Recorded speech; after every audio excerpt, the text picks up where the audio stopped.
सर्वेषां स्वस्तिर्भवतु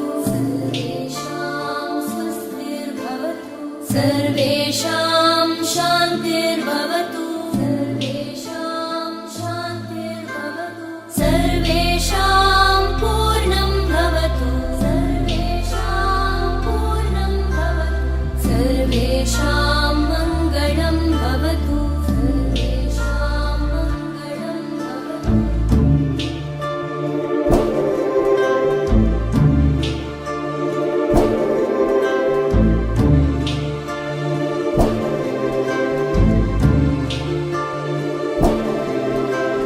सर्वे भवन्तु सुखिनः सर्वे सन्तु निरामयाः सर्वे भद्राणि पश्यन्तु मा कश्चित् दुःखभाग् भवेत्।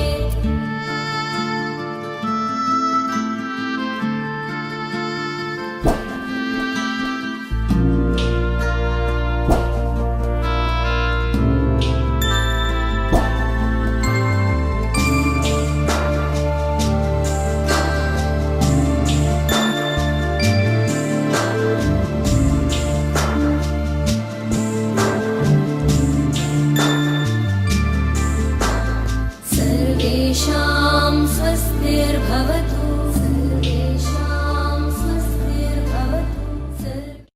श्रीरंगम एक अत्यंत श्रेष्ठ स्थान माना जाता है। इसे भूलोक वैकुंठ के नाम से भी हम जानते हैं।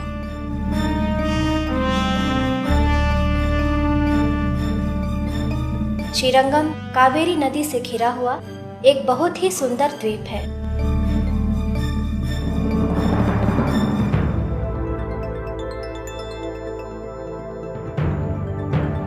परमेश्वर साक्षात श्रीरंगम में ही निवास करते हैं। इस पूरे भूमंडल में रंगनाथ विग्रह स्वयं उत्पन्न हुए हैं। भगवान रंगनाथ आध्यात्मिक जगत से स्वयं इस भूमंडल में उतरे हैं। सर्वप्रथम ब्रह्मा ने रंगनाथ की आराधना की, तत्पश्चात सूर्य देवता ने, और आगे चलकर महान भक्त महाराजा अम्बरीश, इक्ष्वाकु, खडवांग, सागरा, मानधाता, दिलीपा, अंशुमन, भागीरथ, अज, महाराज दशरथ और अनेक महान राजाओं ने रंगनाथ विग्रह की आराधना की। इन महान राजाओं के नाम पुराणों में वर्णित हैं। अयोध्या में श्री रामचंद्र ने रंगनाथ विग्रह की पूजा की। श्रीरंगम 7 विशालकाय प्राचीरों से घिरा हुआ सबसे बड़ा मंदिर माना जाता है, जो 7 अपर स्वर्गलोकों को दर्शाता है। पहली प्राचीर जो मंडप के पास है वह सत्यलोक कहलाती है, जिसे महाराजा धर्मवर्मा ने बनवाया है। दूसरी प्राचीर तपलोक नाम से जानी जाती है, जिसे राजा राजमहेंद्र ने बनवाया है। तीसरी प्राचीर को जनलोक नाम से जानते हैं, जिसे महाराजा कुलशेखर ने बनवाया है। चतुर्थ प्राचीर महिरलोक, जिसे राजा तिरुमंगई अल्वा ने बनवाया है। पांचवी प्राचीर स्वरलोक के नाम से जानी जाती है। छठी प्राचीर को भूवरलोक के नाम से हम जानते हैं और 7वां प्राचीर भूलोक को दर्शाता है। यह मंदिर 156 एकड़ भूमि पर बनवाया गया है। श्रीरंगम में सभी जगह बहुत सुंदर सुंदर गोपुरम देखने को मिलते हैं। ऐसे ही यहाँ पर 21 गोपुरम है।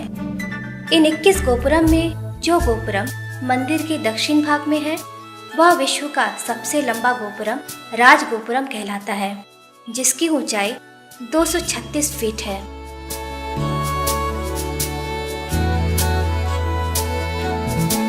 श्री संप्रदाय भक्तों का मुख्य कार्यालय श्रीरंगम है। 108 दिव्य देशम मंदिरों में श्रीरंगम प्रथम मंदिर के नाम से प्रसिद्ध है। श्रीरंगम भोग मंडप के नाम से भी जाना जाता है। यहाँ पर भगवान को बहुत से उत्सवों में बड़ी श्रद्धा के साथ पूजते हैं। साल के पूरे 365 दिन में 322 दिन श्रीरंगम में उत्सव का माहौल रहता है।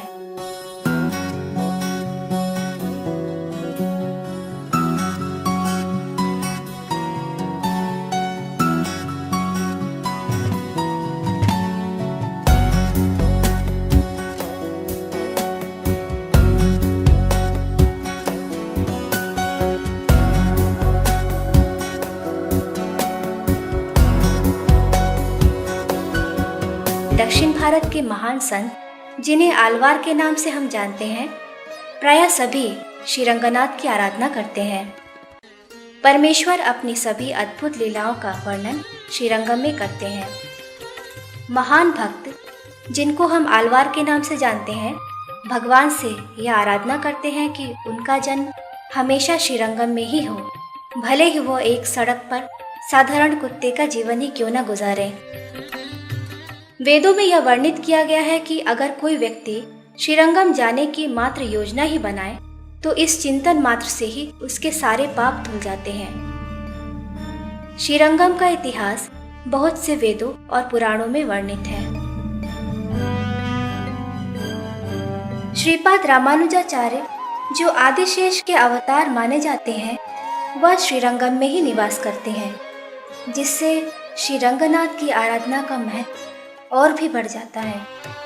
श्रीरंगम में श्रीपाद रामानुजाचार्य का भी मंदिर है, जो आदिशेष के अवतार माने जाते हैं। भगवान अनंत शेष पर लेटे रहते हैं। श्रीपाद रामानुजाचार्य श्री संप्रदाय के मुख्य आचार्य माने जाते हैं और श्रीरंगम के लिए उनका देन अकल्पनीय है। उन्होंने रंगनाथ की बहुमूल्य सेवा की और उनकी अद्वितीय महिमा को पूरे विश्व में फैलाया।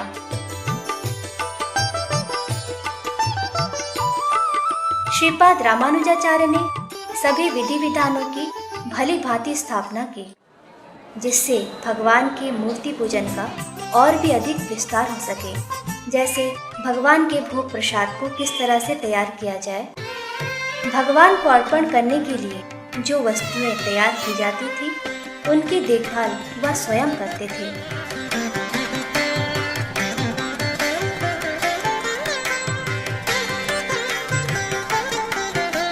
और उन्होंने बहुत से वैष्णव साहित्य को बहुत सुंदर ढंग से लिखा, जो भगवान की अद्वितीय महिमा का बड़ा सुंदर प्रदर्शन करता है।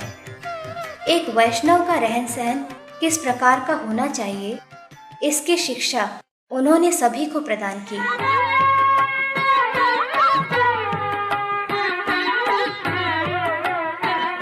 श्रीपाद रामानुजाचार्य को श्री रंगनाथ और श्रीरंगम से बहुत ही लगाव था। केवल श्रीरंगम शब्द को ही सुनकर श्रीपाद रामानुजाचार्य के नेत्रों से अश्रु की धारा बहने लगती थी। समान रूप से भगवान को भी श्रीपाद रामानुजाचार्य से असीम प्रेम और लगाव था। एक बार जब श्रीपाद रामानुजाचार्य कांचीपुरम से श्रीरंगम आए, तो भगवान ने उनका स्वागत अपने निजी फूलों की माला और भोग प्रसाद से किया। श्रीपाद रामानुजाचार्य ने भगवान से पूछा, हे भगवान, आपने मेरे स्वागत के लिए इतना कष्ट क्यों उठाया? तब भगवान ने कहा, मैं तो थोड़ी दूर ही चला, लेकिन तुमने तो कांचीपुरम से श्रीरंगम तक आने के लिए बहुत ही लंबा सफर तय किया। भगवान ने स्वयं रामानुजाचार्य को रहने के लिए यह निवास स्थान प्रदान किया। यह वही मकान है जिसमें श्रीपाद रामानुजाचार्य निवास करते थे और यहीं पर उन्होंने अपनी आश्चर्यजनक लीलाओं का प्रदर्शन भी किया। अब उनके अनुयायी, जिन्हें जीएल स्वामी के नाम से हम जानते हैं, वह उसी मकान में निवास करते हैं।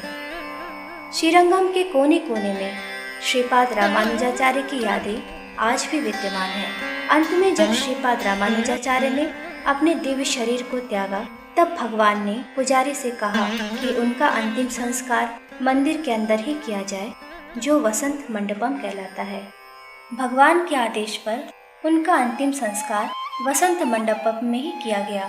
तीसरे दिन श्रीपाद रामानुजाचार्य का स्वयं शरीर इस प्रकार हमारे सामने प्रस्तुत हुआ। यही श्रीपाद रामानुजाचार्य का स्वयं दिव्य शरीर है। पुजारियों ने उनके दिव्य शरीर को पिछले 875 वर्षों तक संभाल कर रखा। इसके लिए उन्होंने पूरे दिव्य शरीर पर केसर और कर्पूर का लेप लगाया। अगर हम ध्यान से देखें तो उनके नाखून और उंगलियों को आज भी देख सकते हैं। श्रीपाद रामानुजाचार्य के शरीर के सामने उत्सव मूर्ति है, और उनके पास में ही मानसी गुरु यमुनाचार्य की मूर्ति विद्यमान है। श्रीपाद रामानुजाचार्य लगभग 1000 वर्ष पहले प्रकट हुए। उन्होंने अपनी लीलाओं का प्रदर्शन इस पृथ्वी पर 120 वर्षों तक किया। यहाँ पर श्रीपाद रामानुजाचार्य के हस्ताक्षर देखने को मिलते हैं। श्रीरंगम में आने वाले सभी भक्तों को आशीर्वाद प्रदान करने के लिए श्रीपाद रामानुजाचार्य अपने दिव्य शरीर के साथ हमेशा हमारे साथ रहेंगे। श्रीरंगम में लक्ष्मी देवी का एक अत्यंत भव्य मंदिर है। श्री का अर्थ देवी लक्ष्मी और रंगम का अर्थ नृत्य स्थान। देवी लक्ष्मी के कारण ही इस स्थान का नाम श्रीरंगम रखा गया। यहाँ पर लक्ष्मी देवी को श्रीरंग नाचियार के नाम से भी जाना जाता है। भगवान के आगमन से पूर्व देवी श्रीरंगम में ही निवास करती थी। क्षीराब्धि कन्यककु श्री महालक्ष्मी की नीरजालयमुन।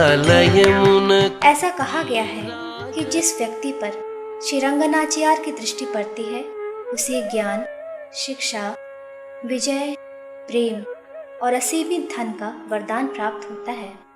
7 व्यक्तित्व जिनके नाम दिए गए हैं रति, मति, सरस्वती, धृति, समृद्धि, सिद्धि और श्रेया, जो देवी की सेवा के लिए उसी प्रकार तैयार रहती है जिस प्रकार एक घोड़ा दौड़ने के लिए सदैव तैयार रहता है। पद्मासनस्थिते देवी परब्रह्म स्वरूपिणी परमेशी जगन्मातः महालक्ष्मी नमोस्तुते। श्वेतांबरधरे देवी नानालंकारभूषिते जगत्स्थिते जगन्मातः महालक्ष्मी नमोस्तुते। महादेव्यै च विद्महे विष्णुपत्नी च धीमहि तन्नो लक्ष्मी प्रचोदयात्। इसीलिए कहा गया है कि सर्वप्रथम देवी लक्ष्मी के दर्शन करना चाहिए, उसके बाद भगवान रंगनाथ का। भगवान का आशीर्वाद प्राप्त करने के लिए देवी हमारी ओर से भगवान से प्रार्थना करती हैं। लक्ष्मी देवी श्री रंगनाचियार परितांडा पत्नी के नाम से भी जानी जाती हैं, जो मंदिर से बाहर कभी नहीं जाती और हमारे सारे उत्सव उसी मंदिर के अंदर ही मनाए जाते हैं। मंदिर के अंदर हम 3 विग्रह देख सकते हैं। प्रथम विग्रह उत्सव मूर्ति कहलाती है, वह श्री रंगनाचियार के नाम से जानी जाती है। मध्य में और उसके पीछे की ओर श्री देवी का विग्रह स्थापित है। मुसलमानों के आक्रमण के दौरान वैष्णवों ने मुख्य विग्रह की रक्षा के लिए एक प्राचीर बनवाया और उत्सव मूर्ति को बिल्व वृक्ष के नीचे छिपा कर रखा। कुछ समय पश्चात पुजारियों ने एक दूसरे विग्रह को दीवार के सामने रखा। अंत में 60 वर्ष बाद पुजारियों को यह पता चला कि मुख्य विग्रह दीवार के पीछे रखी गई है।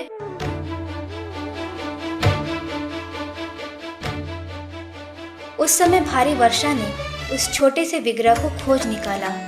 तब वह विग्रह पुनः वहां पर स्थापित किया गया। अतः अभी वहां पर हम 3 विग्रह देख सकते हैं। श्री रंगनाचियार की खुशी में बहुत से उत्सव वहां मनाए जाते हैं।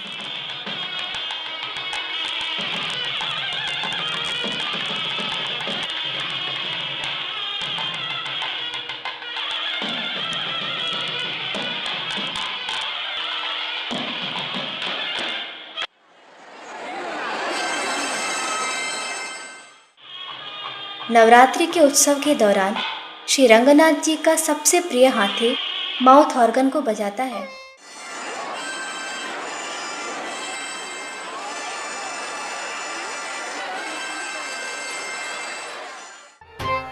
श्री रंगनाचियार को आराम प्रदान करने के लिए चामर सेवा की जाती है।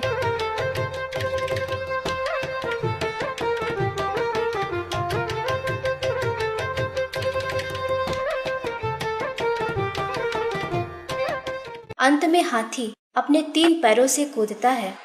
यह देखने में बड़ा ही सुंदर प्रतीत होता है।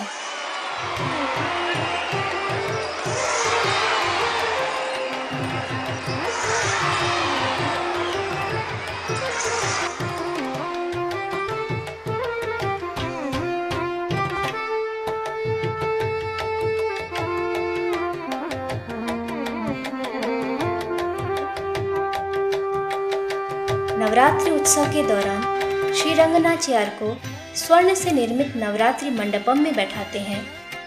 पूरे साल में केवल नवरात्रि के दिन ही हम श्री रंगनाचार्य के चरण कमलों को देख सकते हैं।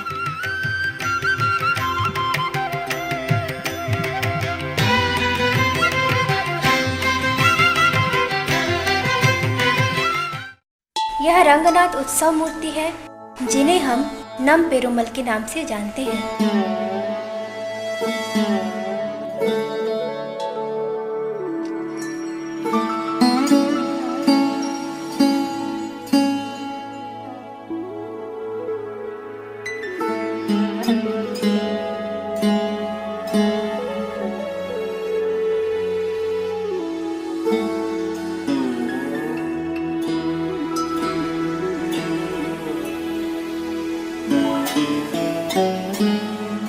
श्रीरंगम में भगवान की पद यात्रा का बहुत सुंदर दृश्य देखने को मिलता है।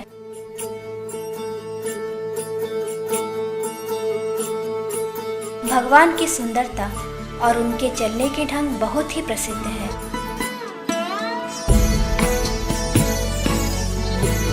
रंगनाथ को नम पेरुमल भी कहते हैं और उनके चलने के विभिन्न ढंग हैं, जैसे सिंह गति, गज गति, हंस गति, सर्प गति।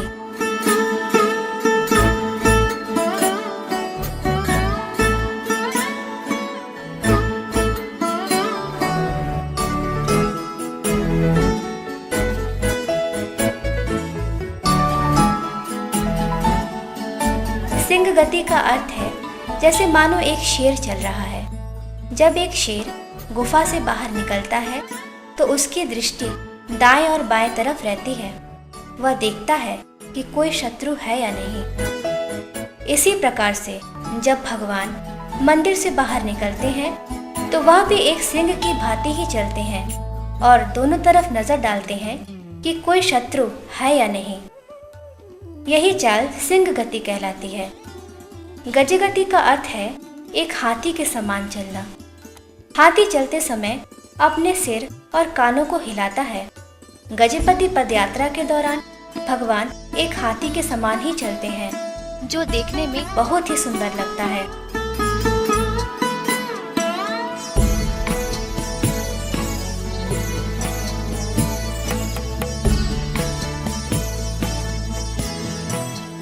हंस गति का अर्थ है एक हंस के समान चलना। जब भगवान अपनी दोनों रानियों श्रीदेवी और भूदेवी के साथ चलते हैं तब वह एक हंस के समान ही प्रतीत होते हैं, जो देखने में बड़ा ही मनोरम लगता है। यही चाल हंस गति कहलाती है।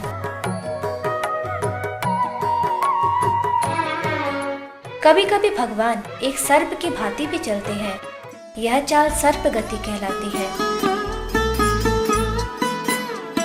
एक सर्प जब चारों तरफ घूमने के बाद अपने बिल में वापस जाता है तो वह बहुत तेज गति से चलता है। उसी प्रकार से नम पेरुमल उत्सव समाप्त होने पर प्रभु जब वापस जाते हैं तो बहुत तेज गति से जाते हैं। इस तरह भगवान का हर क्षण बहुत ही सुंदर लगता है। जब भगवान राम अयोध्या में रंगनाथ की पूजा कर रहे थे तो उन्होंने उनके चलने के ढंग स्वयं उन्होंने सीखा। भगवान रंगनाथ कृष्ण से अलग नहीं है। सभी अलवारों ने भगवान रंगनाथ को कृष्ण के समान ही समझकर उनकी पूजा की। भगवान रंगनाथ के दिव्य शरीर से माखन की खुशबू आती है। यह इसलिए क्योंकि कृष्णा वृंदावन से माखन चुराते थे और भगवान कृष्ण से अलग नहीं है। नम पेरुमल के कमर में एक रस्सी का निशान देखने को मिलता है, क्योंकि माखन चुराने के कारण माता यशोदा ने कृष्ण को एक काष्ठ के उलोक से बांधा था। पुजारियों के द्वारा यह कहा गया है कि जब भगवान ने राम का अवतार लिया तो कोदंड धनुष ले जाने के कारण उनके कंधे पर भी ऐसा ही चिन्ह देखने को मिलता है। तीसरी प्राचीर में हम सरस्वती देवी और हयग्रीवा मंदिर देख सकते हैं।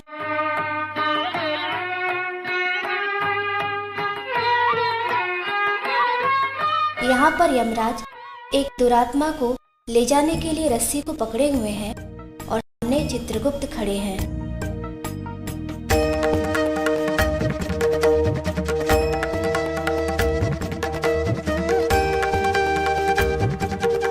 जो व्यक्ति भक्ति और प्रेम से भगवान रंगनाथ की उपासना करता है उसे यमराज और मृत्यु के भय से तुरंत मुक्ति मिल जाती है।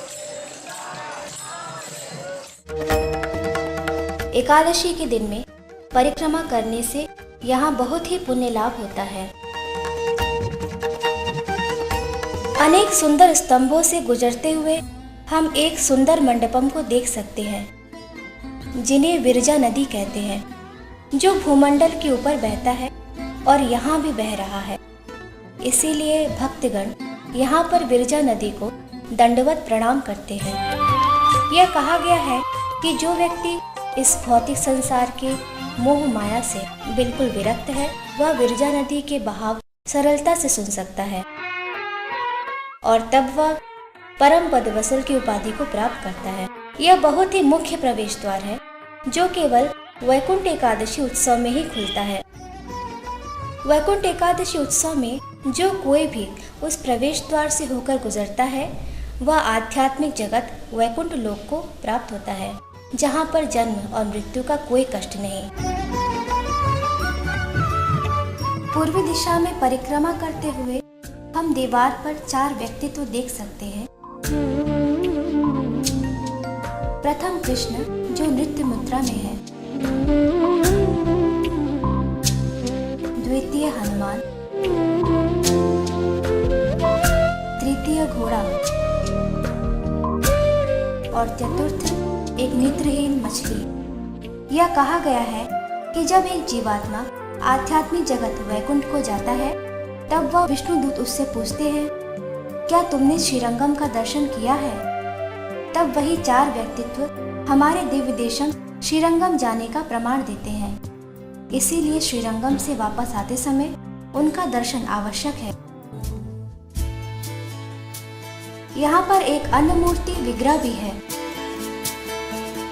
दक्षिण पूर्वी दिशा में हम एक कुआं देखते हैं जिसे हम घी का कुआं कहते हैं। उन दिनों भक्तगण भगवान की उपासना में घी चढ़ाते थे और हवन करते थे।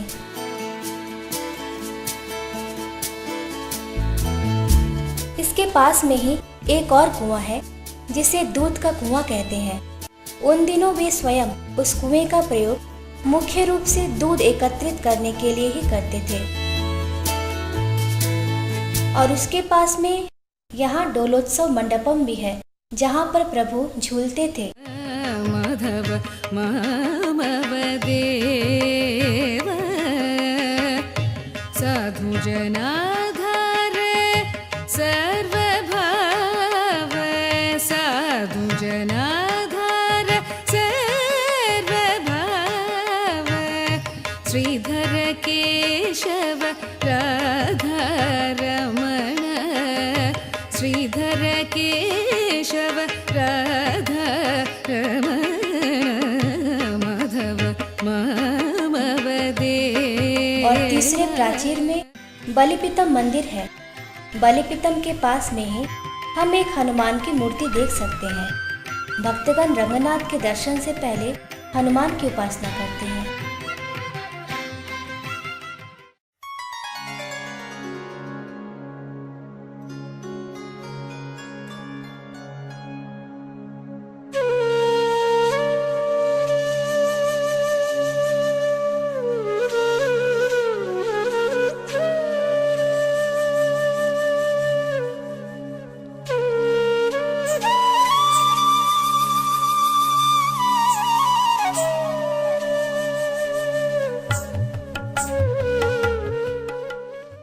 यह स्वर्ण निर्मित गुंबद श्री रंग विमानम के नाम से जाना जाता है। इसके दर्शन मात्र से ही सारे पाप धुल जाते हैं। ब्रह्मदेव को यह विमान दूध के महासागर से प्राप्त हुआ। ब्रह्मदेव ने सत्यलोक में श्रीरंग विमान की पूजा की। तत्पश्चात भगवान रामचंद्र ने स्वयं अयोध्या में। बाद में भगवान रामचंद्र ने यह विमान विभीषण को दे दिया। विभीषण विमान को लेकर आए और श्रीरंगम में इसकी स्थापना की। श्रीरंगम विमान स्वर्ण से पूरी तरह ढका हुआ है। यह विमान प्रणवाकार विमान कहलाता है और इस विमान के ऊपर 9 सुंदर कलश स्थापित है। नवग्रह इनकी उपासना करते हैं। रंग विमान के पीछे 4 और सुंदर कलश स्थापित हैं, जो 4 वेदों के रूप में हमारे सामने प्रकट होते हैं। और उनके सामने 5 कलश पाए जाते हैं, जो 5 तत्व जिनके नाम हैं पृथ्वी, जल, अग्नि, आकाश, हवा। इन 5 तत्वों के रूप में हमारे सामने प्रकट होते हैं। और वहाँ पर 18 पंखुड़ियाँ भी हैं। इनकी तुलना 18 पुराणों से की जाती है। और वहाँ पर 108 गोल गोल आकृतियाँ हैं, जो 108 उपनिषदों के रूप में स्वयं को प्रस्तुत करते हैं। और अन्य असंख्य चित्र 33 करोड़ देवता के रूप में प्रस्तुत होते हैं। स्वर्ण विमान के 4 दिशाओं में 4 श्रेष्ठ मूर्तियां स्थापित हैं। यहाँ दक्षिण दिशा में वासुदेव की मूर्ति स्थापित है।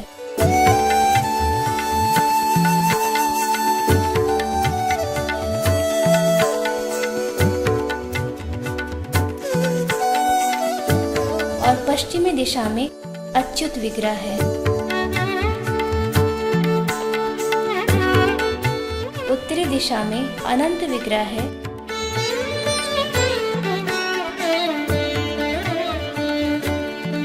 और पूर्वी दिशा में गोविंदा और कृष्ण की मूर्ति स्थापित है।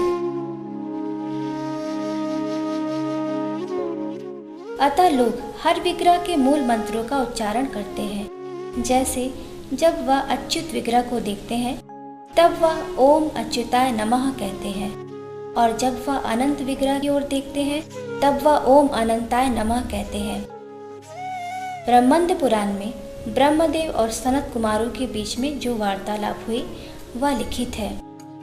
ब्रह्मदेव स्वयं कहते हैं कि जो व्यक्ति इस विमान की एक बार भी परिक्रमा करे उसे 1000 अग्निष्टोम यज्ञ और 16,000 वाजपेयी यज्ञ का लाभ मिलता है। ब्रह्मदेव ने स्वयं कहा कि उन्होंने स्वयं महान ऋषियों और मुनियों के साथ उस विमान की परिक्रमा 12 बार की है। जो इस विमान की परिक्रमा एक बार भी करता है, सारे देवतागण उस पर प्रसन्न होते हैं। जिस व्यक्ति ने श्रीरंग विमान का परिक्रमा किया वह अपने सभी पाप कर्मों जैसे ब्राह्मण हत्या, गौ हत्या, इन सभी जघन्य पाप कर्मों से मुक्त हो जाता है। एक बार लक्ष्मी देवी ने रंगनाथ से पूछा, इस भौतिक संसार के कष्ट से मुक्ति पाने का सबसे सही उपाय क्या है मनुष्य जाति के लिए, और भी अधिक लाभ प्राप्त करने के लिए सबसे सरल उपाय क्या है। तब रंगनाथ ने लक्ष्मी देवी को उत्तर दिया कि श्रीरंग विमान का दर्शन, दंडवत प्रणाम, परिक्रमा। जिस व्यक्ति ने इन तीनों उपायों को किया है वह अपने जीवन को सत्य चित्त आनंद बना सकता है। इन तीनों उपायों में विमान की परिक्रमा सबसे महत्वपूर्ण है। रंगनाथ जी ने भी कहा कि जिस व्यक्ति ने इस श्रीरंग विमान की 1 या 2 बार भी परिक्रमा की उसने सारे ग्रहमंडल की परिक्रमा का लाभ प्राप्त कर लिया। जिस व्यक्ति ने इस श्रीरंग विमान की 12 बार परिक्रमा की और दूसरों को भी करवाया उस व्यक्ति को 1 लाख बार ओम नमो नारायणाय मंत्र उच्चारण करने का लाभ प्राप्त होता है। जिस व्यक्ति ने श्रीरंग विमान की 24 बार परिक्रमा की उसे 1 करोड़ बार गायत्री मंत्र उच्चारण करने का लाभ प्राप्त होता है। परिक्रमा करने से व्यक्ति बीमारी और गरीबी से मुक्त हो जाता है और रंगनाथ के आशीर्वाद से उसकी सारी इच्छाएं पूर्ण हो जाती हैं। इस सुंदर गोपुरम को कार्तिक गोपुरम कहते हैं। कार्तिक मास के दौरान गोपुरम के सामने भक्तगण ताल के पत्तों से बहुत बड़ा एक पत्तों का ढेर बनाते हैं। ताल के पत्तों के ऊपर वो बहुत सारे पटाखे रखते हैं। बाद में रंगनाथ के सामने उसे जलाते हैं।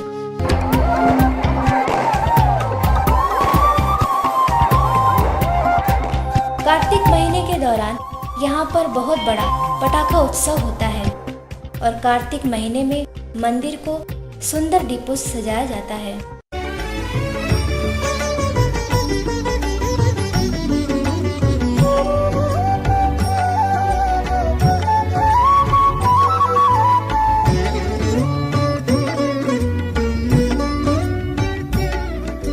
यह गोपुरम पार करने के बाद हम गरुड़ मंडपम में आते हैं। यहाँ पर हम बहुत से राजाओं और भक्तों के शिल्प को देख सकते हैं जिन्होंने मंदिर के विभिन्न भागों को बनाने में सहायता की।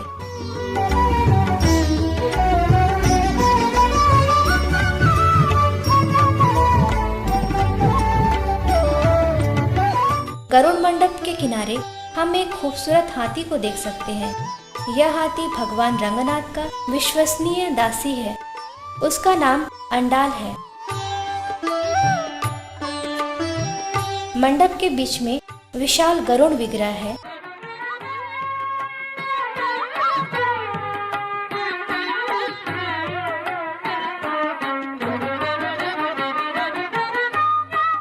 और यह गरुड़ विग्रह बैठने की मुद्रा में है।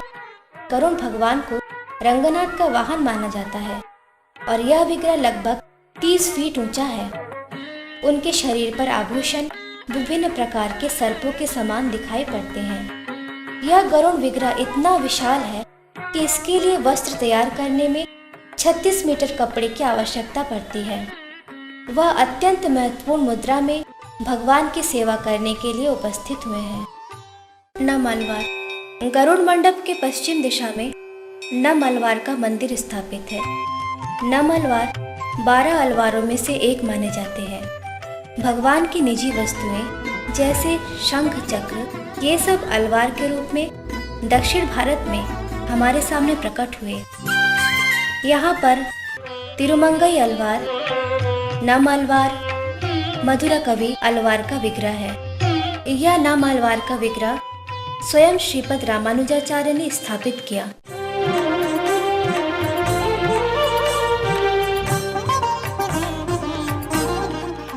नम अलवार का भक्ति भाव भगवान के प्रति बिल्कुल गोपी भाव के समान ही था। वैकुंठ एकादशी के उत्सव के दौरान वे नम अलवार की उत्सव मूर्ति को गोपी की तरह ही सजाते थे। उनके इस रूप को परांकुशा नायकी कहते हैं।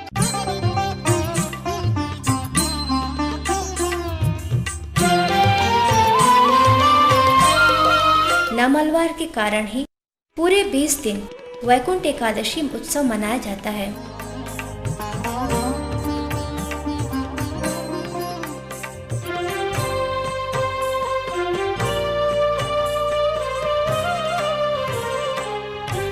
वैकुंठ एकादशी के अंतिम दिन नम अलवार मोक्षम उत्सव मनाया जाता है।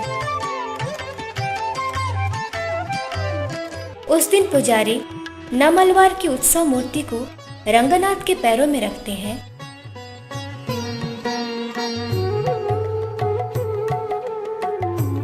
और तुलसी के पत्तों से पूरी तरह ढक देते हैं। इससे यह प्रतीत होता है कि नम अलवार को हरिचरण में स्थान प्राप्त हो गया है।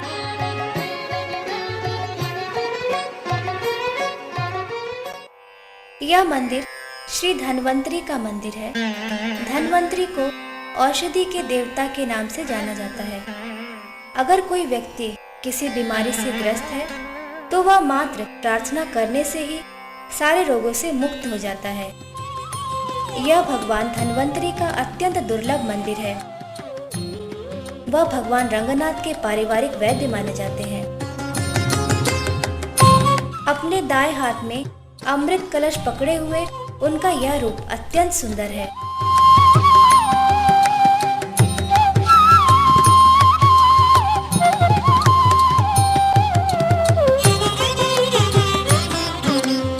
एक बार श्रीपद रामानुजाचार्य भगवान रंगनाथ के दर्शन करने के लिए गए। रामानुजाचार्य बहुत आश्चर्यचकित हुए कि भगवान रंगनाथ बीमार हैं। उन दिनों उन्होंने भगवान को चढ़ाए जाने वाले प्रसाद की पूरी खोजबीन की।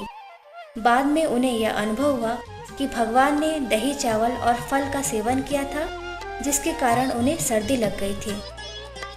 आचार्यों ने धन्वंतरी मंदिर से औषधि लाने के लिए भक्तों को आदेश दिया। धन्वंतरी ने एक आश्चर्यजनक औषधि रंगनाथ को बनाकर दी, जो अदरक, गुड़ और जड़ी बूटियों से तैयार की गई थी। तब से प्रतिदिन वही औषधि भगवान को प्रसाद के रूप में चढ़ाई जाती थी। यह समय भगवान रंगनाथ और धन्वंतरी का अलौकिक लीला के रूप में जाना जाता है। यह स्थान चंद्र पुष्करणी कहलाता है। चंद्र देवता ने दक्ष के अभिशाप से मुक्ति प्राप्त करने के लिए यही पुष्करणी में स्नान किया था, इसीलिए यह स्थान चंद्र पुष्करणी के नाम से जाना जाता है। विभिन्न पुराणों में चंद्र पुष्करणी के बारे में अत्यंत श्रेष्ठ ढंग से बतलाया गया है।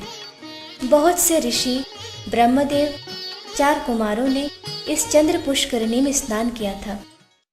चंद्र पुष्करणी के पवित्र जल में एक बार भी स्नान करने से मनुष्य अपने सारे पापों से और चिंताओं से मुक्त हो जाता है, चाहे वह ब्राह्मण हत्या ही क्यों ना हो।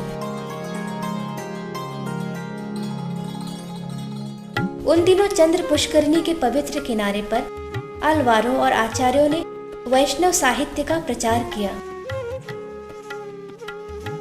राजा धर्मवर्मा ने रंगनाथ को अयोध्या से श्रीरंगम में लाने के लिए चंद्र पुष्करणी के किनारे बैठकर बहुत कठिन तपस्या की थी।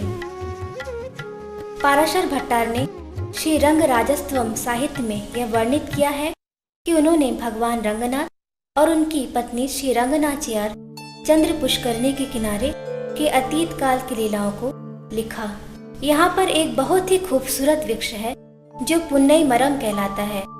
इस वृक्ष पर सुंदर सुंदर सफेद फूल खिलते हैं। कभी कभी श्री रंगनाचियार इन फूलों को तोड़ने की कोशिश करती थी, पर यह वृक्ष इतना ऊंचा था कि वह तोड़ नहीं पाती। तब रंगनाथ जी पेड़ पर चढ़कर वृक्ष को थोड़ा झुका देते थे, जिससे कि वह फूल को तोड़ सके। तब रंगनाथ जी लक्ष्मी देवी के खूबसूरत बालों को इन फूलों से सजाते थे। अन्य दूसरे पुराणों में व्यासदेव ने यह बतलाया कि पुष्करणी भाग युगों युगों से कम होता आ रहा है। सत्य युग में इसका भाग 10 योजना था। त्रेता युग में यह अपने मूल रूप से आधा हो गया। द्वापर युग में इसमें और भी कमी आ गई। कलयुग में इसमें द्वापर युग से भी अधिक कमी आ गई। कलयुग में दुष्प्रभाव और दुर्गुणों के कारण चंद्र पुष्करणी अपने आकार में छोटा हो गया और बढ़ते तापमान के कारण इसका रंग हरा और लाल हो गया। यदि कोई पवित्र राजा इस राज्य पर शासन करे तो पुष्करणी का जल दूध के समान हो जाएगा। जब ब्राह्मण बहुत प्रसन्न और शांत होते हैं तब यह एक स्फटिक के समान प्रतीत होता है। यह सभी जानकारी हमें श्रीला व्यासदेव द्वारा लिखित विभिन्न पुराणों से प्राप्त होती है। एक बार श्रीपद रामानुजाचार्य जब पुष्करणी में मछलियों को प्रसाद खिला रहे थे, तब वह मछलियाँ तुरंत ही सबके सामने वैकुंठ धाम को प्राप्त हुई, अर्थात भगवान के पास आध्यात्मिक जगत को प्राप्त हुई। चंद्र पुष्करणी के सामने राधा कृष्ण की अत्यंत प्रेममयी मुद्रा है। अन्य दूसरे मंदिर भी वहाँ स्थापित हैं, जैसे तोंडारडी पोड़ी, अलवार, व्यासदेव इत्यादि।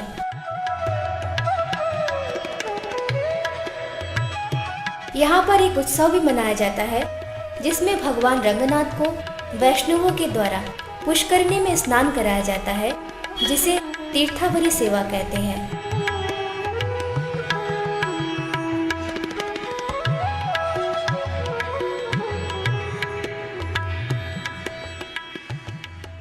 चंद्र पुष्करणी के पास में कोदंड रामास्वामी का एक मंदिर है। विशाल विग्रह भगवान राम, लक्ष्मण, सीता देवी, हनुमान जी सभी भक्तों को आशीर्वाद प्रदान करते हैं।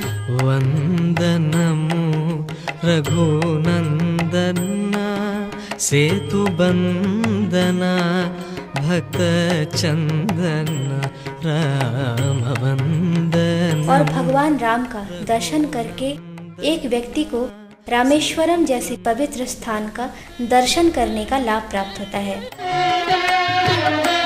यहाँ पर कुलशेखर अलवार का विग्रह भी है, जिन्होंने मुकुंदमाला स्तोत्र का पाठ किया था। कृष्ण तदीय पदपं जगतगुरु श्रील प्रभुपाद ने मुकुंदमाला स्तोत्र के बारे में बहुत सुंदर उपदेश दिए। राजहंस प्राण प्रयाण समय कफवात पित्तौ मुकुंदमाला स्तोत्र। This prayer was offered by Kulashekhar. He was a great king. At the same time, Kulasekhara Alvar Srirangam जाने के लिए लालायित रहते थे। वह विलाप करने के आदी थे, श्रीरंग यात्रा श्रीरंग यात्रा। एक शुभ दिन में वे अपना राज्य छोड़कर श्रीरंगम में आ गए और यहाँ आकर उन्होंने भगवान की सेवा की। क्योंकि वह भगवान से आंतरिक रूप से जुड़े हुए थे, इसीलिए उनका विग्रह भगवान राम के साथ ही स्थापित है। इस मंदिर के पास में एक परमपद नादन और श्रीदेवी, भूमि देवी और नीला देवी के मंदिर भी है।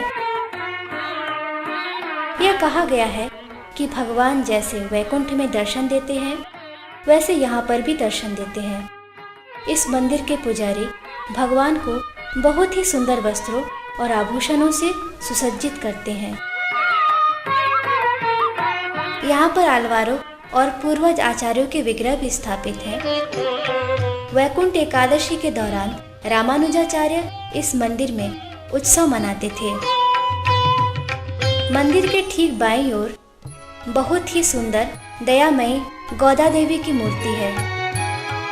वह श्री रंगनाथ की पत्नी है। वह भूमि देवी का अवतार मानी जाती हैं। वह खुद भी एक आलवार है और विष्णु चित्त की पुत्री मानी जाती है। बचपन से ही उनको भगवान कृष्ण के प्रति बहुत ही प्रेम और भक्ति थी।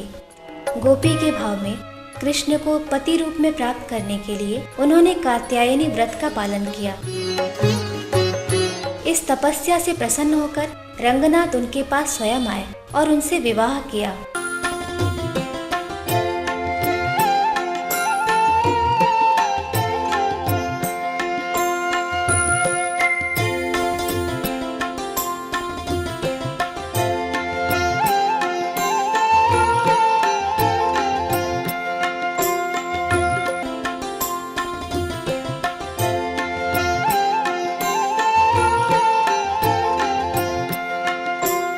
गोदा देवी विग्रह के पीछे 9 दर्पण एक के बाद एक रखे हुए हैं और उनको देखकर ऐसा प्रतीत होता है कि हम गोदा देवी की परिक्रमा कर रहे हैं। उत्सव के दौरान पुजारी गोदा देवी को बहुत ही रूपों में सजाते थे, जैसे वामन देव, तिरुपति बालाजी, वेंकटरमण निबारो शेषाचलवास। कभी कभी गोदा देवी विग्रह को इस तरह सजाया जाता था जैसे कृष्ण गोवर्धन पर्वत को धारण किए हुए हैं।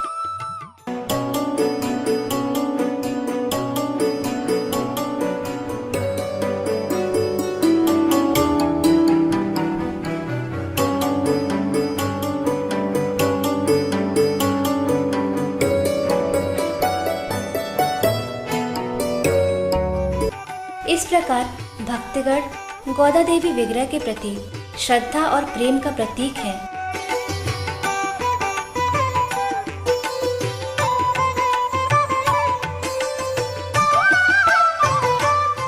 यहाँ पर पट्टाभिरमन का एक मंदिर भी है और मूल विग्रह भगवान राम और सीता की मूर्ति है, जो बैठने की मुद्रा में है और उनके बगल में भरत और शत्रुघ्न चामर सेवा प्रस्तुत कर रहे हैं और वह उत्सव मूर्ति खड़ी होने की मुद्रा में है। भगवान राम रंगनाथ के चरण कमलों के बिल्कुल सामने खड़े हैं, क्योंकि रंगनाथ भगवान राम के सबसे अधिक पूजनीय विग्रह हैं।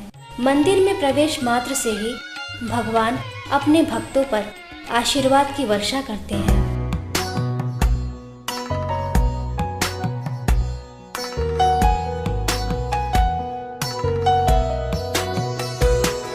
अगला मंदिर तिरुपति बालाजी का मंदिर है। वह हसमुख मुद्रा में खड़े हैं। नमो नारायणाय नमो, नमो नारायणाय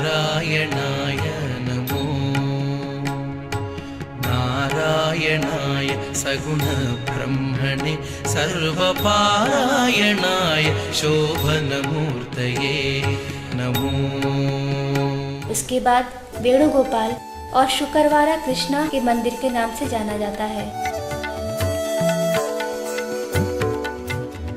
कृष्ण के पीछे एक गाय खड़ी है जो उनके चरण कमलों के पास ही बैठी है। यहाँ पर रुक्मणी देवी, सत्यभामा और गोदा देवी विग्रह भी स्थापित है।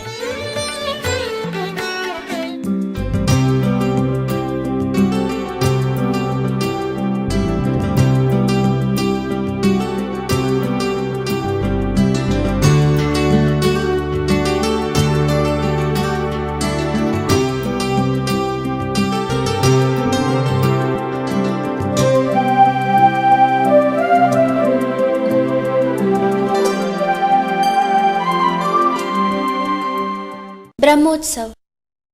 फाल्गुन महीने में यहाँ पर एक भव्य उत्सव मनाया जाता है।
उत्सव के छठे दिन भगवान रंगनाथ कावेरी नदी पार करके उरेयूर में कमलावली नाचियार से मिलने के लिए जाते थे।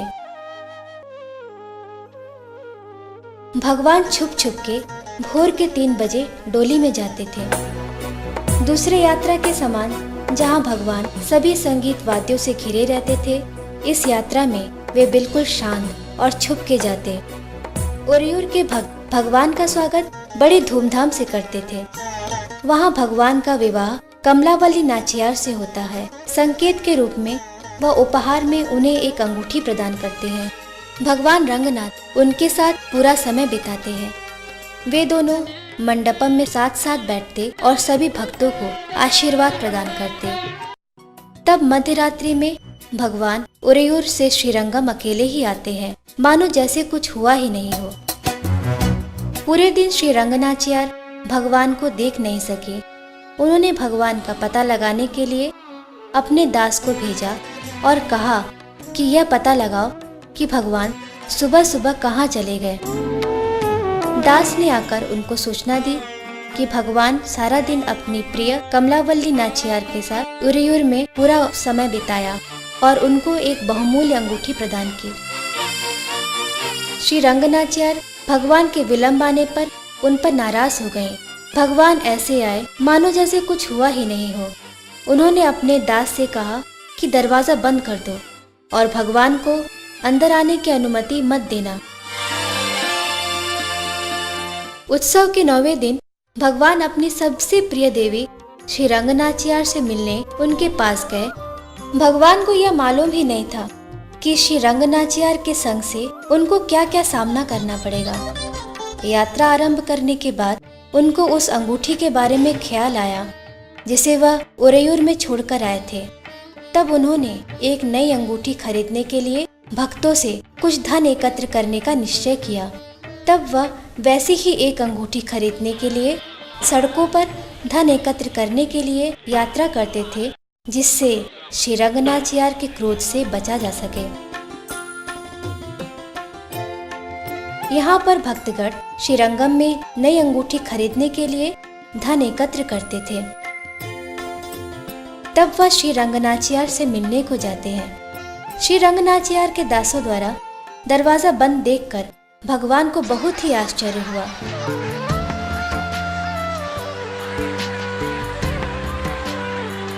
भगवान जब डोली में बैठकर दरवाजे तक आए, तब लक्ष्मी देवी के भक्तों ने दरवाजा बंद कर दिया।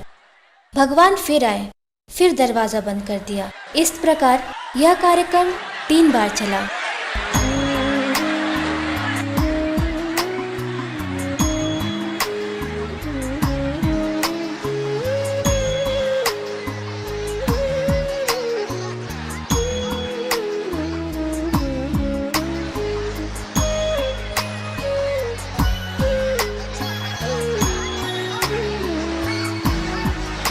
उन्होंने केवल दरवाजा ही नहीं बंद किया, बल्कि रंगनाथ और उनके सहयोगियों पर फल, फूल, दही और दूध से वर्षा भी की।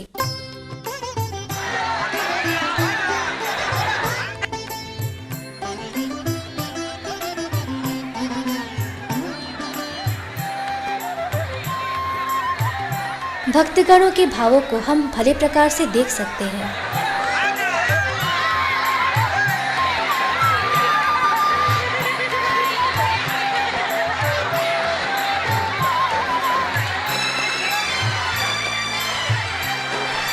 तब भगवान और लक्ष्मी देवी के मध्य गहरी वार्तालाप शुरू हुई। मंदिर के पुजारी ने भगवान रंगनाथ और देवी लक्ष्मी की ओर से बहस किया। रंगनाथ ने लक्ष्मी देवी से पूछा, मेरी प्रिय लक्ष्मी, क्या हुआ? तुम मुझे अंदर आने से मना क्यों कर रही हो? तब लक्ष्मी देवी ने उत्तर दिया, जहां आप कल गए थे, आज भी वहीं पर जाइए। रंगनाथ ने कहा, मैं ब्राह्मणों द्वारा वैदिक मंत्रों का पाठ और देवताओं के द्वारा पुष्प वर्षा को अनदेखा करके तुम्हारे साथ रहने की इच्छा लेकर आया हूँ। मैं यह आशा लेकर आया था कि तुम मेरा स्वागत बहुत मन से करोगी, लेकिन आज देखो, तुम्हारे दास मेरे ऊपर दूध, दही, फल फेंक कर मेरा अपमान कर रहे हैं और तुमने भी अपना मुंह मुझसे फेर लिया। ऐसा क्यों लक्ष्मी? श्री रंगनाचियार ने कहा, मुझसे झूठ मत बोलिए। मैं जानती हूँ आप कल कहाँ थे और पूरी रात कमलावल्ली के साथ बिताया। इसके अलावा आपकी आंखें लाल क्यों हैं और आपका कस्तूरी तिलक भी मिट गया और आपके बाल भी बिखरे हुए हैं। आपके गर्दन और शरीर पर नाखूनों के निशान हैं। क्यों आपका शरीर हल्दी और कुमकुम से ढका हुआ है? इन सभी निशानों को देखकर मैं समझ गई आप उरियूर गए थे, अतः यहाँ मत आइए। जहाँ आप कल गए थे वहीं आज जाइए। रंगनाथ ने कहा, क्या उरियूर? मैंने इस जगह का नाम तक नहीं सुना। मेरी आंखें लाल इसलिए हैं कि मैंने पिछली रात अपने भक्तों को असुरों से बचाया था, इसलिए सारी रात मैंने बिना सोए घुड़सवारी की, इसलिए मेरी आंखें लाल हैं। मैं जंगल में झाड़ियों और कांटों के बीच में से गुजर रहा था, इसलिए मेरे शरीर पर निशान आ गए और मुझे पसीना आने के कारण मेरा तिलक मिट गया। तेज हवा के कारण मेरे बाल बिखर गए। मेरा शरीर हल्दी के कारण नहीं, बल्कि मैंने पीला पीतांबरम धारण किया हुआ था, इसलिए मेरा शरीर पीला हो गया है। मुझे ऐसा लग रहा है तुम्हें किसी ने उरियूर के बारे में झूठी कहानी बताकर मेरे खिलाफ भड़काया है। इन सब बातों में विश्वास मत करो। देखो, मैं तुम्हारे लिए फूलों की माला लेकर आया हूँ। इसे स्वीकार करके मुझे अंदर आने की अनुमति प्रदान करो। तब लक्ष्मी देवी ने कहा, ये सब झूठी बातें मुझसे मत बोलिए। श्री रंगनाथ चिंतित होकर बोले, नहीं नहीं, मैंने उरियूर के बारे में कभी भी नहीं सुना। मैं अग्नि को साक्षी मानकर तुमसे यह वादा करता हूँ। देवी लक्ष्मी ने कहा, क्या अग्नि? इन सारे अग्नियों में से सबसे तेज आपका सुदर्शन चक्र है, तो यह छोटी सी अग्नि आपका क्या बिगाड़ लेगी? रंगनाथ ने कहा कि ठीक है, एक मटके में एक जहरीला सांप लेकर आओ, मैं अपना हाथ उस मटके में डालकर तुमसे वादा करूंगा। तब लक्ष्मी देवी ने कहा, क्या सांप? सभी सांपों में सबसे बड़ा अनंत शेष है और आप उस पर लेटे हुए हैं, तो एक छोटा सा सर्प आपका क्या बिगाड़ लेगा? रंगनाथ पुनः बोले, ठीक है, मैं सभी देवताओं को साक्षी मानकर तुमसे वादा करूंगा। तब देवी लक्ष्मी ने कहा, क्या देवता? सारे 33 करोड़ देवता तो आपके दास हैं, वह आपके विरुद्ध एक शब्द भी नहीं कहेंगे। उसी समय नामलवार आए और उन्होंने लक्ष्मी देवी और रंगनाथ के बीच समझौता करवाया। तब अंत में लक्ष्मी देवी ने धीरे से कहा, नामलवार की प्रार्थना करने के कारण ही मैं आपको अंदर आने की अनुमति प्रदान कर रही हूँ। तब पुजारियों ने भगवान के शरीर से फूलों की माला को लेकर देवी लक्ष्मी को पहनाया। तुरंत भगवान रंगनाथ ने लक्ष्मी मंदिर में प्रवेश किया और वहां पर एक बहुत बड़ा उत्सव मनाया गया, जिसे सेती उत्सव के नाम से जाना जाता है। तब भगवान रंगनाथ और लक्ष्मी देवी मंडप पर बैठकर भक्तों को आशीर्वाद प्रदान करते हैं। तत्पश्चात लक्ष्मी देवी और रंगनाथ जी का अभिषेक होता है। पूरे साल में यही एक दिन होता है जिसमें मंदिर के पुजारी भगवान रंगनाथ और देवी लक्ष्मी को 19 प्रकार के आभूषणों से सुसज्जित करते हैं। और वही एक शुभ दिन होता है जिसमें हम भगवान रंगनाथ और श्री रंगनाचार्य को एक ही मंडप में बैठे हुए साथ साथ देख सकते हैं। श्रीपद रामानुजाचार्य रंगनाथ और लक्ष्मी देवी से सेती उत्सव में प्रार्थना करते हैं कि वह सारे भक्तों को अपने चरण कमल में शरण प्रदान करें, और उसी दिन वह भगवान के सामने गद्य त्रया का पाठ भी करते हैं। और यह कहा गया है कि इस दिन भगवान बहुत प्रसन्न होते हैं और भक्तों को सारे वरदान प्रदान करते हैं। यह स्थान जगन्नाथ मठ कहलाता है। यही वह स्थान है जहाँ पर चैतन्य महाप्रभु ने अपने दक्षिण भारतीय धार्मिक यात्रा के दौरान चतुर्मास में 4 महीने तक निवास किया था। यह रंगनाथ मंदिर के पीछे उत्तर में चित्रेई गली में स्थित है। यहाँ पर जगन्नाथ, बलदेव, सुभद्रा का बहुत ही सुंदर विग्रह स्थापित है। यह कहा गया है कि यह विग्रह चैतन्य महाप्रभु ने स्वयं अपने हाथों से बनाया था। जगन्नाथ स्वामी नयन पताका। सर्वप्रथम जगन्नाथ, बलदेव, सुभद्रा विग्रह श्याम वर्ण के थे। तत्पश्चात उन विग्रहों में भारतीय तरीके से रंग चढ़ाया गया। यही चैतन्य महाप्रभु का विग्रह है।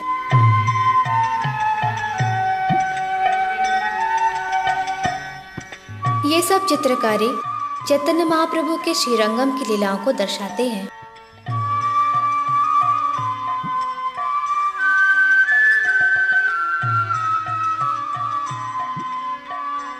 यहाँ दीवारों में शिक्षाष्टकम प्रार्थना तमिल भाषा में लिखी हुई है। श्री चैतन्य महाप्रभु कृष्ण से अलग नहीं हैं। वे सन्यासी का वेश धारण करते हुए हमारे सामने आए और श्रीरंगम में आकर कावेरी नदी में स्नान करके भगवान रंगनाथ का दर्शन किया। भगवान रंगनाथ को देखकर चैतन्य महाप्रभु महाभाव में आ गए। उन्होंने रंगनाथ मंदिर के अंदर संकीर्तन और भावपूर्ण नृत्य प्रस्तुत किया।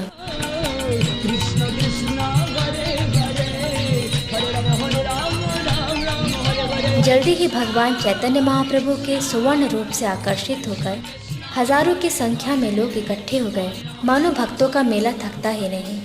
उसी समय के मुख्य पुजारी, जिनका नाम वेंकट भट्ट था, उन्होंने चैतन्य महाप्रभु को अपने घर पर आने के लिए निमंत्रण दिया। महाप्रभु ने उनका निमंत्रण स्वीकार किया और वे वेंकट भट्ट के घर गए।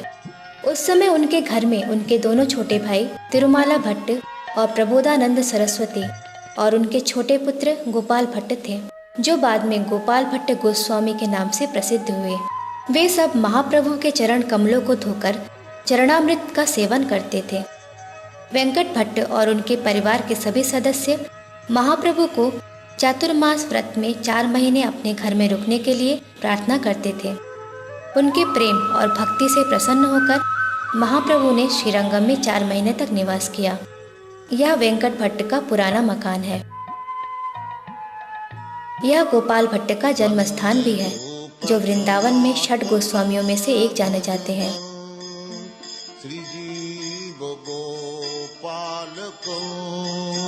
गोपाल भट्ट 6 वर्ष के थे जब महाप्रभु ने उनके घर में निवास किया था। वेंकट भट्ट ने अपने पुत्र गोपाल भट्ट से भगवान चैतन्य महाप्रभु की सेवा करने का आदेश दिया। गोपाल भट्ट ने महाप्रभु की पाद सेवा की। वे उनके कपड़े धुलते और उनकी सभी आवश्यकताओं को पूर्ण करने में बड़ा ही आनंद का अनुभव करते थे। गोपाल भट्ट के मन में यह विचार आया कि भगवान चैतन्य महाप्रभु नवद्वीप में भगवान नित्यानंदा, अद्वैत आचार्य, गदाधर और अन्य भक्तों के साथ लीलाओं का आनंद लेते हैं।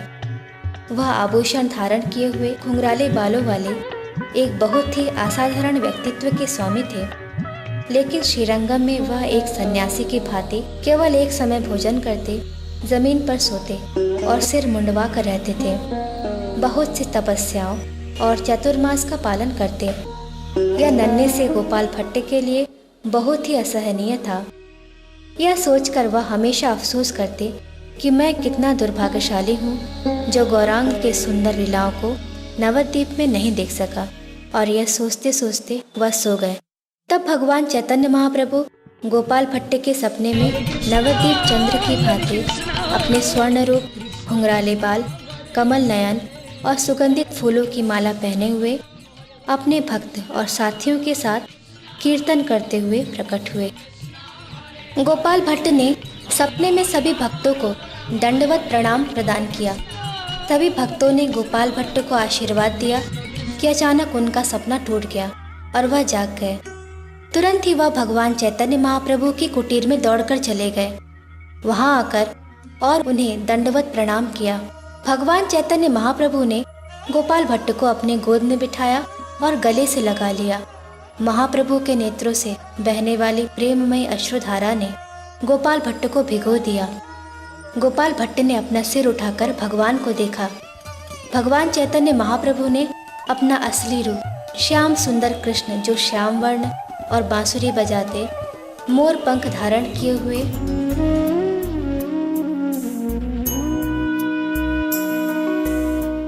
तब गौर सुंदर अपने स्वर्ण रूप में सुंदर तिलक धारण किए हुए, घुंघराले बाल, वनमाला पहले हुए, पीताम्बरी धोती पहने और संकीर्तन करते हुए प्रकट हुए। तत्पश्चात वह एक सन्यासी के वेश में आ गए। तब महाप्रभु ने गोपाल भट्ट को निर्देश दिया कि तुम वृंदावन जाकर रूप गोस्वामी और सनातन गोस्वामी से मिल लेना। बाद में तुम्हारे शिष्यों द्वारा वैष्णव साहित्य का प्रचार पूरे विश्व में फैलेगा। इस प्रकार चैतन्य महाप्रभु ने श्रीरंगम में बहुत सी लीलाएं प्रस्तुत की।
वैकुंठ एकादशी के दौरान रात्रि में रंगनाथ के शयन कक्ष में जाने से पूर्व वैष्णवों ने वीणा वादन प्रस्तुत किया और भगवान रंगनाथ को आनंद प्रदान करने के लिए बहुत से सुंदर गीत गाए।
श्रीरंगम का इतिहास। रूपमा श्रीरंगनाथरक्षमाम्। सृष्टि के आरंभ में ब्रह्मदेव महाविष्णु के दिव्य रूप का दर्शन करना चाहते थे। नारायण हरि नारायण नारायण हरि नारायण नारायण हरि नारायण नारायण हरि नारायण नारायण। अतः उनसे कहा गया कि वह क्षीर महासागर के किनारे जाकर तपस्या करें और भगवान के नाम का जप करें। अतः ब्रह्मदेव ने क्षीर महासागर के किनारे 1000 वर्ष तक बैठकर हरि नाम का जप किया और भगवान के दर्शन करने हेतु व्रत किया। क्षीर महासागर से एक बहुत ही सुंदर स्वर्ण विमान उत्पन्न हुआ।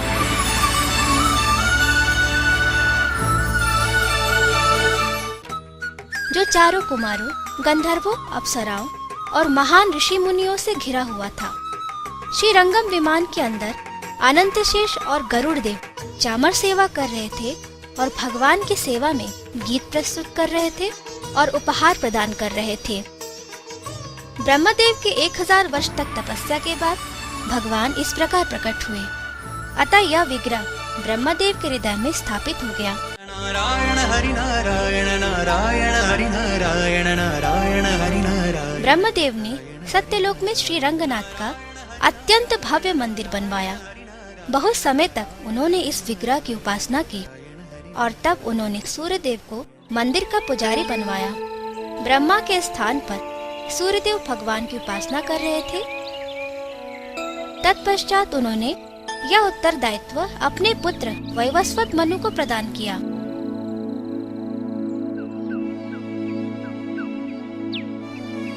तत्पश्चात यह पूजा मनु के पुत्र इक्ष्वाकु द्वारा संपन्न की जाने लगी।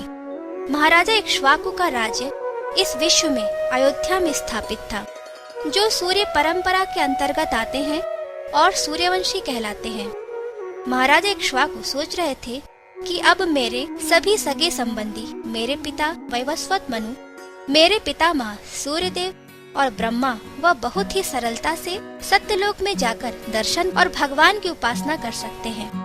परंतु भविष्य में मेरे वंशजों सत्यलोक तक जाने की शक्ति नहीं मिलेगी, परंतु मैं उनको इस विग्रह उपासना के लिए समर्थ बनाना चाहता हूँ। इसीलिए इक्ष्वाकु के मन में भगवान रंगनाथ सत्यलोक से इस पृथ्वी लोक में लाने की बहुत ही गहरी इच्छा थी। अतः उन्होंने इस इच्छा पूर्ति के लिए बहुत ही कठिन तपस्या किया। ग्रीष्म काल में महाराजा इक्ष्वाकु धूप में प्रज्वलित अग्नि के नीचे बैठकर भगवान के चरण कमलों का ध्यान करते थे। वर्षा ऋतु में वह भीगते हुए तपस्या करते थे और शीत ऋतु में वह 4 महीनों बर्फ के समान ठंडे पानी में बैठकर मात्र अपनी गर्दन ऊपर किए हुए कठिन तपस्या करते थे। अतः इंद्र ने सोचा कि यदि कोई इस प्रकार कठिन तपस्या करे तो मेरा स्थान और मेरी शक्तियों को छीन सकता है। इंद्र के मन में यह भय कि कहीं उसको मुझसे अधिक शक्तियां न प्राप्त हो जाए। अतः उन्होंने तपस्या भंग करने के लिए कामदेव को भेजा। कामदेव अपने साथ उर्वशी, रंभा, मेनका और बहुत सी अप्सराओं को लेकर आए। इक्ष्वाकु ने काफी लंबे समय के बाद अपनी आंखें खोली और उन अप्सराओं को दंडवत प्रणाम किया। कामदेव ने क्रोधित होकर महाराजा इक्ष्वाकु के हृदय में तीर छोड़ा। महाराजा इक्ष्वाकु ने कामदेव को दंडवत प्रणाम किया और उनका स्वागत एक महत्वपूर्ण अतिथि के रूप में किया। महाराजा इक्ष्वाकु ने कामदेव को अर्घ्य आचमन प्रदान किया और अत्यंत सुंदर शब्दों से उनका सम्मान किया। अतः वह पूर्ण रूप से लज्जित हुए। इक्ष्वाकु के मन में किसी भी प्रकार की इंद्रिय तृप्ति की अभिलाषा न थी, ना ही क्रोध था। इक्ष्वाकु ने कामदेव को आदर और सम्मान प्रदान किया। कामदेव और अप्सराएं आश्चर्यचकित हो गए। इंद्र के पास लौटकर जाने से पहले कामदेव ने महाराज इक्ष्वाकु को यह वरदान दिया कि भगवान रंगनाथ इस पृथ्वी लोक में आएंगे और उनकी सारी इच्छाएं पूर्ण होंगी। यह समाचार सुनकर इंद्र अपने वज्र अस्त्र के साथ पृथ्वी लोक पर आए। जब इंद्र ने अपने वज्र अस्त्र को निकाला तब इक्ष्वाकु ने भगवान के चरण कमलों की प्रार्थना की। भगवान रंगनाथ का सुदर्शन चक्र आकर इंद्र के वज्र अस्त्र को नष्ट कर दिया। अंत में यह समाचार ब्रह्मदेव के पास आया कि इक्ष्वाकु महाराजा रंगनाथ को पृथ्वी पर लाने के लिए बहुत ही कठिन तपस्या कर रहे हैं। अतः ब्रह्मदेव का हृदय विदीर्ण हो गया और वह सत्यलोक में जाकर भगवान रंगनाथ के समक्ष आकर रोने लगे। उसने कहा कि महाराजा इक्ष्वाकु कठिन तपस्या कर रहे हैं, क्या आप मुझे छोड़कर पृथ्वी लोक में जा सकते हैं? यदि आप मुझे छोड़कर पृथ्वी लोक में चले जाएंगे तो मैं कैसे जीवित रहूंगा? आप मेरा जीवन और मेरी अंतरात्मा है। आप मेरा सब कुछ है। आपकी आराधना प्रेम पूर्वक करता हूँ। कृपया मुझे छोड़कर ना जाएं। भगवान रंगनाथ ने यह उत्तर दिया कि इक्ष्वाकु बहुत ही प्रेम और भक्ति से मेरी सेवा कर रहे हैं, अतः मुझे उनकी इच्छा पूर्ति के लिए पृथ्वी लोक पर जाना ही चाहिए। लेकिन डरने की कोई बात नहीं, क्योंकि तुम मेरी उपासना प्रातःकाल मंगला आरती के लिए करते हो और तुम्हारी प्रातःकालीन पूजा के बाद मैं अयोध्या में उतर जाऊंगा। तत्पश्चात मैं कावेरी नदी के किनारे भी जाऊंगा, क्योंकि ब्रह्मलोक का समय और पृथ्वी लोक के समय में बहुत अंतर है। अतः भगवान ने कहा कि मैं बहुत से मनुओं के जीवन के साथ अर्थात 10 करोड़ वर्ष तक मैं पृथ्वी लोक में ही रहूंगा। अतः जब ब्रह्मदेव का भोग आरती का समय होगा तब मैं ब्रह्मलोक वापस आ जाऊंगा। इस प्रकार तुम्हारी कोई भी पूजा व्यर्थ नहीं जाएगी। तुम्हारी पूजा संपन्न होने के पश्चात मैं पृथ्वी लोक में चला जाऊंगा और जब तुम्हारी दूसरी सेवा का अवसर होगा उस समय मैं वापस आ जाऊंगा। इस प्रकार ब्रह्मदेव बहुत खुश हुए। तब ब्रह्मदेव ने स्वयं अपने विमान में हंस के ऊपर रंगनाथ को रखा। अतः ब्रह्मदेव इस पृथ्वी लोक में उतरकर अयोध्या आए और महाराज इक्ष्वाकु की इच्छा को पूर्ण किया। अतः महाराज इक्ष्वाकु ने भगवान रंगनाथ के लिए बहुत ही सुंदर मंदिर अयोध्या में बनवाया, जो उनके लिए बहुत ही प्रिय था। बहुत समय पश्चात उनके वंश परंपरा में राजा दशरथ आए। महाराजा दशरथ ने अपने राज्य के नागरिकों की इस प्रकार देखभाल की जैसे कोई पिता अपने पुत्र का ख्याल रखता है, परंतु उनके कोई संतान न थी। उन्होंने संतान प्राप्ति के लिए एक यज्ञ का आयोजन किया। उस यज्ञ में विश्व भर के बड़े बड़े राजा जो उनके मित्र थे सम्मिलित हुए। उनमें से ही चोला वंश के राजा धर्मवर्मा भी सम्मिलित हुए। जब राजा धर्मवर्मा ने भगवान रंगनाथ के सौंदर्य को देखा तो उनका हृदय भक्ति और प्रेम से परिपूर्ण हो गया।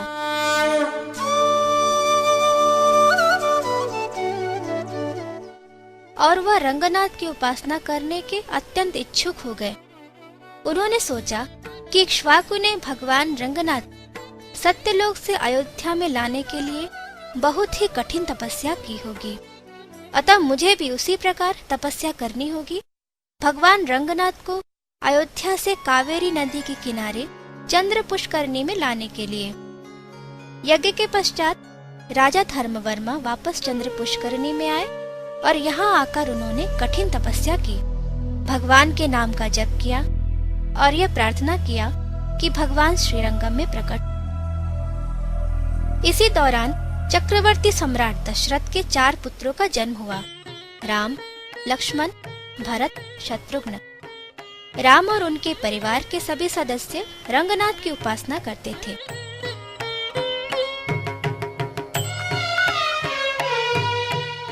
भगवान रंगनाथ की उपासना इक्ष्वाकु वंश के सभी पूर्वजों द्वारा की जाती थी। श्री राम 14 वर्ष का वनवास मिला था। वनवास के अंतिम वर्ष में रावण ने सीता का हरण कर लिया। अतः श्री रामचंद्र ने श्रीलंका जाने के लिए एक पुल का निर्माण करवाया और रावण से युद्ध करके उसे पराजित कर दिया। तब श्री राम ने लंका में रावण के छोटे भाई विभीषण का राज्याभिषेक करवाया। भगवान राम विभीषण का राज्याभिषेक करके उसे अपने साथ अयोध्या ले आए। भगवान राम के पट्टाभिषेकम के पश्चात राजसूय यज्ञ का आयोजन किया गया। रामचंद्र ने विभीषण से कहा कि वह श्रीलंका जाकर अपना सिंहासन संभाले, परंतु विभीषण जाने के लिए इच्छुक नहीं थे और वह भगवान रामचंद्र के प्रति पूर्ण रूप से समर्पित थे। विभीषण ने कहा, कैसे मैं आपसे अलग हो जाऊं? मैं राजा नहीं बनना चाहता, मुझे कुछ भी नहीं चाहिए। मैं मात्र आपकी सेवा करने का इच्छुक हूँ। मैं छोटी से छोटी सेवा करने के लिए भी तैयार हूँ और आपका दासानुदास बनने के लिए भी तैयार हूँ। भगवान रामचंद्र ने कहा कि यह तुम्हारा कर्तव्य है, तुम श्रीलंका जाकर अपना सिंहासन संभालो। श्री रामचंद्र ने विभीषण के प्रति प्रेम और कृतज्ञता का प्रदर्शन किया। रामचंद्र ने विभीषण को अपने वंश का इष्टदेव प्रदान किया। रामचंद्र ने कहा कि तुम भगवान रंगनाथ को श्रीलंका ले जाओ और अपना जीवन उनकी सेवा में समर्पित कर दो, और तुम यह जान लो कि वह मुझसे अलग नहीं है। विभीषण इतना प्रसन्न था और इतना सम्मानित अनुभव कर रहा था कि भगवान राम श्रीलंका में उनके साथ जा रहे हैं और बहुत ही सुंदर भगवान रंगनाथ के विग्रह के रूप में उनके साथ हमेशा रहेंगे। विभीषण उनको लेकर जा ही रहे थे कि उसी स्थान में महाराजा धर्मवर्मा तपस्या में लीन थे। उसी स्थान में रहने वाले कुछ ऋषियों ने उनसे कहा कि तुम यह तपस्या क्यों कर रहे हो?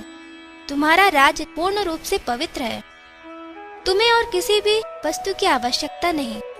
परंतु महाराजा धर्मवर्मा ने कहा कि मैं यह इसलिए कर रहा हूँ ताकि रंगनाथ को अपने जीवन में ला सकते।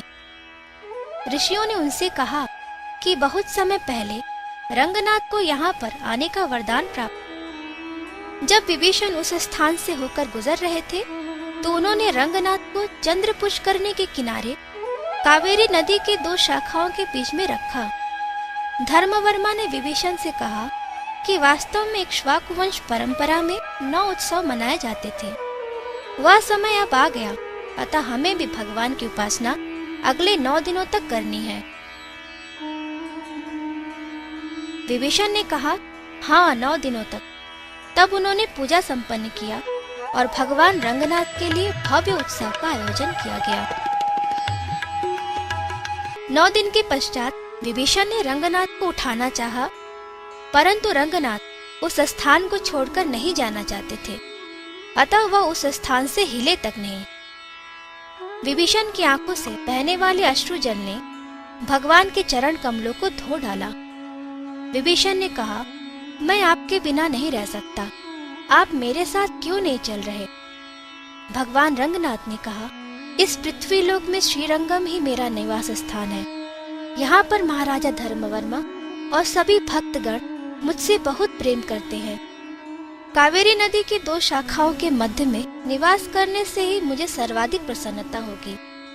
इससे अधिक प्रसन्नता का अनुभव अन्यत्र कहीं भी प्राप्त नहीं होगा। तब विभीषण ने कहा, यह तो बहुत ही सुंदर विचार है, मैं भी यहाँ पर रहना चाहता। भगवान रंगनाथ ने कहा, नहीं, तुम्हारा राज्याभिषेक श्री रामचंद्र द्वारा पहले ही हो चुका है, अतः तुम्हें श्रीलंका अवश्य ही जाना चाहिए। रंगनाथ ने कहा, मैं यहाँ शयन मुद्रा में रहूंगा और मेरी दृष्टि सदैव श्रीलंका की ओर ही रहेगी, अतः तुम मेरी उपस्थिति का अनुभव सदैव करोगे। अब तुम जाकर अपना राज्य संभालो। विभीषण श्रीलंका वापस चले गए। भगवान रंगनाथ वहीं पर बस गए। राजा धर्मवर्मा ने अत्यंत ही भव्य मंदिर बनवाया। कई वंश परंपराओं के पश्चात बाढ़ और तूफान के कारण भगवान रंगनाथ का मंदिर विलुप्त हो गया। उस स्थान में मंदिर का नामो निशान तक नहीं बचा। कई शताब्दी के पश्चात राजा धर्मवर्मा के वंश परंपरा में खिली नामक एक राजा आया, जो उस स्थान की ओर प्रस्थान कर रहे थे जहां पर चींटियों का एक घर एक छोटे से पर्वत के समान था और एक तोता गीत गा रहा था, जिसमें भगवान रंगनाथ और वैकुंठ की सुंदरता का वर्णन था। कैसे भगवान रंगनाथ वैकुंठ में ठीक उसी वृक्ष के नीचे स्थापित थे।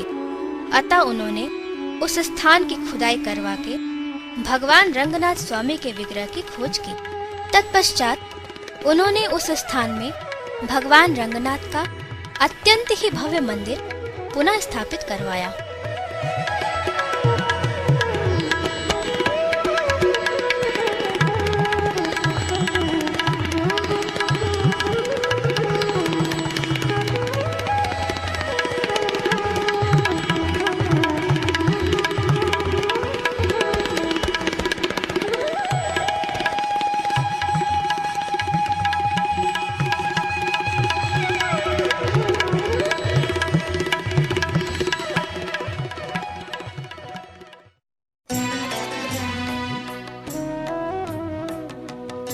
परमेश्वर रंगनाथ और श्री रंगनाचियार सभी अलवारों और भक्तों के साथ श्रीरंगम में आने वाले सभी भक्तों को अपना आशीर्वाद प्रदान करने के लिए प्रतीक्षा में बैठे हैं।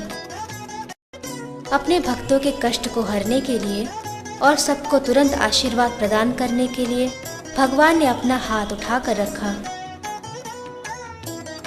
भगवान अपने चरण कमलों के द्वारा भक्तों को वैकुंठ ले जाने के लिए आशीर्वाद प्रदान करते, जहाँ पर सत्य चित्त आनंद है। रंगनाथ उन भक्तों को हमेशा याद करते जो उनको याद करते। हम भगवान को उनके पवित्र मंत्र के उच्चारण करके हमेशा याद रख सकते हैं, जो भगवान रंगनाथ से भिन्न नहीं है। यह मंत्र है हरे कृष्णा कृष्णा कृष्णा हरे हरे, हरे राम राम राम हरे हरे। भगवान रंगनाथ की अद्भुत लीलाएं श्रीरंगम में